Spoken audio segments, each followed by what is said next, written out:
Hello guys, my new ব্লগে সবাইকে স্বাগত জানাচ্ছি। আজকে আমরা রেডি হয়ে গেছি। কোথায় যাচ্ছি সেটা বলবো, তার জন্য পুরো ভিডিওটা দেখতে হবে। তো মেয়ে দোকানের ভিতরে চলে গেছে, ওর বিস্কুট লাগবে সেই জন্য। আর এদিকে জামাই এসে পড়েছে আমাদেরকে নিয়ে যাওয়ার জন্য।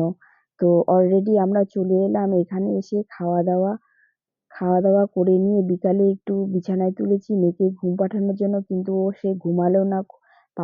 পাপাকে সারাদিনে দেখতে পাচ্ছে না জন্য খুব চিৎকার চেঁচামেচি শুরু হয়ে গেছে।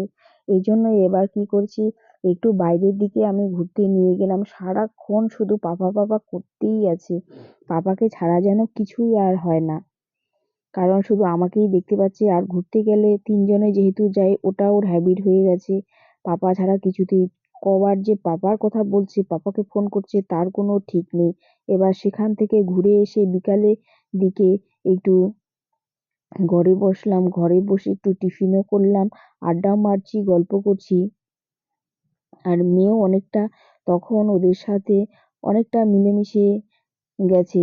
এবার ওর দিদি ওকে ফোনটা দেখতে দিয়েছে, সেই ফোন থেকে তার ছেলের ছবি বের করেছে। এই জন্য মেয়ে তার দিদিকে বলছে যে দেখো এটা কি দিদি, কি দিদি, কি এই বলে চিৎকার করছে। যাই হোক, দুই বোনে বেশ সুন্দর করে হচ্ছে কথা বলছে।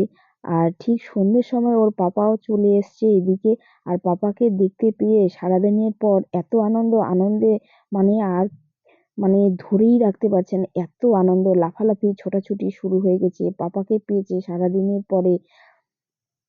তো এই চিৎকার চেঁচামেচি আনন্দ দেখে দিদি অপর দিকে চলে এলো। এবার মেয়েকে বলছে যে এটা আমার ভাই, তুমি কোল থেকে নেমে যাও, আমার ভাইয়ের কোলে কেন উঠেছো? আর যেমনি বলা অমনি শুরু হয়ে গেল কান্না। সারাদিনের পরে পেয়েছে, তার মধ্যে পিসি এসে বলে দিল যে আমার ভাই, কেউ দখল করে নিচ্ছে তার পাপাকে। এই জন্য কান্নার আর শেষ নেই।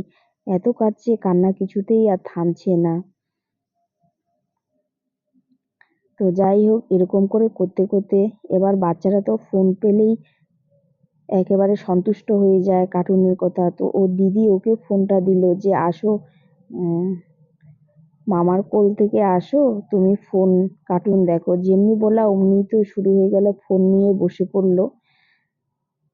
আর এদিকে মিস্টার ওর দরকারে চলে গেল, বাজারে একটু কাজও ছিল, ও চলে গেল। এবার ওখান থেকে মিস্টার আবার চলে এলো, যেহেতু বাজারের উপরেই ওদের হচ্ছে বাড়ি। তো এদিকে আমরা সবাই মিলে গল্প গুজব করতে করতে মিস্টার আসলো। তো মিস্টারকে আমি বলছিলাম চলো মার্কেটে যাই, আমিও একটু যাবো। তো ঢুকে পড়লাম বাজারে, যে চলে আসছি বাজারে। তো সেখান থেকে কয়েকটা জিনিস কেনাকাটাও করে নিলাম। তো আজকে আমরা আসছি দিদির বাড়ি। তোমরা হয়তো নিশ্চয়ই ভাবছো যে কোথায় গেল। আমি হচ্ছে দিদির বাড়িতে এসেছি, সেখানে নিমন্ত্রণ ছিল। যেহেতু দিদির বাড়িতে ভালো মন্দ রান্না হলে আমাদেরকেও ছাড়ে না। তো আজকে হয়েছে ফ্রাইড রাইস আর চিলি চিকেন। তো মিস্টার আর আমার জন্য, দুজনের জন্য দিদি এদিকে খাবার বাড়ছিল। দিদির বাড়িতে ভালো মন্দ রান্না হলে আমাদের ডাক পড়ে যায়। তো আমরা দুজনেই চলে এসেছি, প্রায় অনেকদিন ধরেই আসিনি। তো এবার মিস্টার আর আমি দুজনে খেতে বসে পড়েছি। যেহেতু ওদের ঘরটা খুব ছোট, তাই এভাবেই খেতে হচ্ছে, দুটো মানুষ ওরা। আর আজকে হঠাৎ করে এত আত্মীয় স্বজন হয়ে গেছে। যাই হোক, সবাই মিলে একা